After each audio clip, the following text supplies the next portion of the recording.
Welcome back. Here's a live look outside from the WJZ Outback right now. We're tracking some storms in the region. Chief Meteorologist Derek Beasley has your first alert forecast coming up. And if you spent much time outdoors this summer, I mean, it's summertime. Of course, you're going to be outside. You know it is hot and humid like previous years. We've been talking about it. And that may be a factor in the number of heat-related deaths this season. So as we told you yesterday, the Maryland Department of Health reported 4 new heat-related deaths, bringing the total to 29 so far this summer. That is more than last summer. In fact, it is the deadliest that we have seen since 2012. The overwhelming majority of the victims over the age of 65.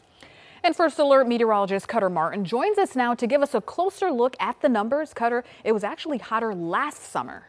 Yeah, it's a crazy thing to think about temperature-wise, Nikki and Rick. It is a day where it's hot, but it's also a time period where it's humid, and the two factors together are what are causing so many issues across the eastern portions of the United States. Not just the temperature. Last year we had several afternoons in the hundreds. We have yet to see a 100-degree afternoon this year, but I will say every state shaded in green has at least one community from Texas all the way up to New York State and Massachusetts that has recorded its most muggy summer to date. Again, that is through today's date. Now, when we're looking at D.C. and Baltimore closer to home, the average dew point, again, the temperature at which the air would condense, basically, that is running 5 to 10 degrees greater than normal here, meaning that it is exceptionally muggy. We've had numerous afternoons, more than 20 at BWI, with a dew point of 75 or greater. We're talking Florida humidity here. And of the summer days here, 83% in D.C., 84% in Baltimore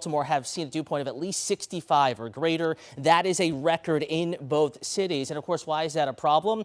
The more moisture you have in the air, the warmer it will end up being at night. Your AC is running constantly. Your body doesn't get a break, especially if you have poor AC or if you live in an area that tends to stay hotter at night, the core of the city of Baltimore, for example, or if you have health issues that could be aggravated by such extreme heat. So guys, yeah, it's been hot, but it's been muggy. That's the story, and that is what appears to be causing issues across much of the East this summer, guys. I mean, we say it over and over again. Hydration, staying cool, it's so important, though. And the thing is, we knew it was hot, just didn't imagine it would be that bad. Yeah, you probably noticed it's just been stickier for a longer. You know, these dew points. We keep saying what? Florida weather, it kind of feels like? It feels exactly like when we lived in Florida. Yeah, it feels like it all the time. And it looks like that's part of the reason why we're seeing these storms producing so much rain. We actually had a few storms this afternoon that dumped a lot of rain, especially in parts of northeast Baltimore City. We'll show you that in just a second. These storms, though, falling apart as they make their way across the bay over to the eastern shore, Kent, Queen Anne's County. Just some downpours here, nothing out of the ordinary. A couple of rumbles of thunder. Rain now beginning to push southward through Prince George's County, southern sections of Anne Arundel County.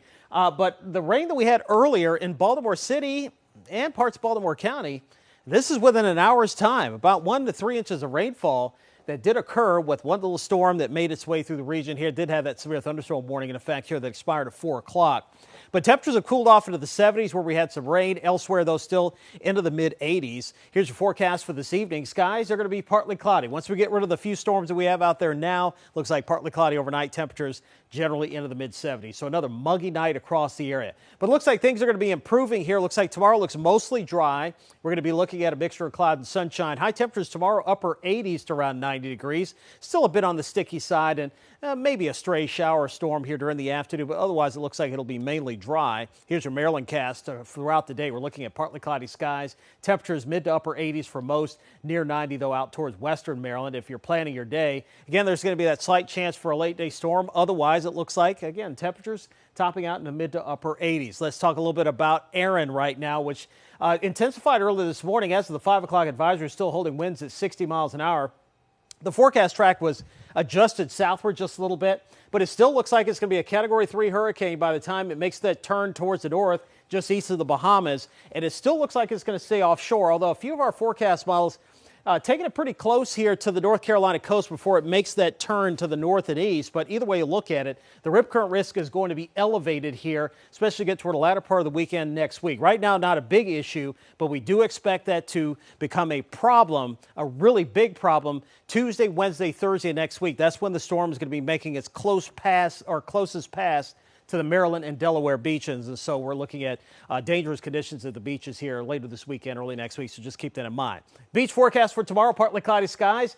Temperatures as we go through tomorrow, Saturday and Sunday into the 80s. Overall looking pretty good there to get some time there in the sand. Here's your first alert 7-day forecast. Highs upper 80s all the way through Saturday. Hottest days, though, is going to be Sunday. And then we got some storm chances heading into next week. And temperatures a bit cooler. Highs in the low 80s all the way through the end of next week. Right now, looks like some relief on the way by Thursday. I'll tell you what, a couple months we'll be missing this. I was going to say, how quickly things change. Yes, no complaining, though, when it gets cold. Yeah. That's right. Tell her, Derek. Chances are.